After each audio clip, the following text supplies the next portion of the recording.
grado mula sa Davao versus Jemar Rider Carl Fernandez mula sa Zamboanga.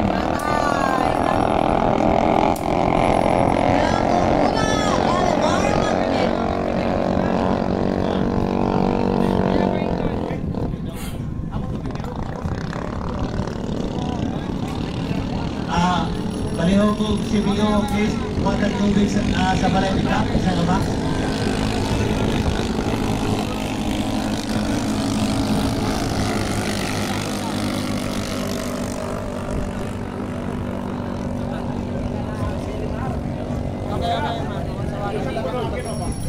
Tawagan ako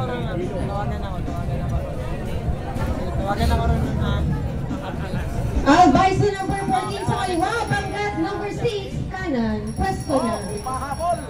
Naunguna pa rin, Elimar Magnetic mula sa Santa Maria, Davao Occidental.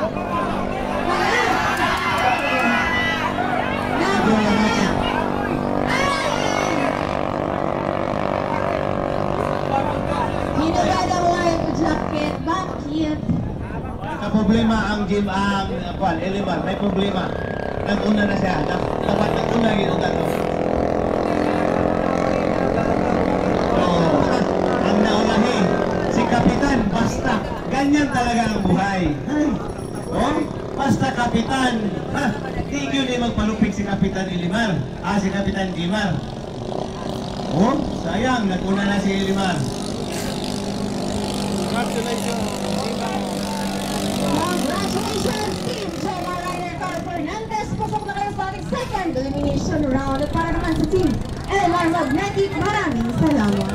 Paalala lamang sa lahat ng rider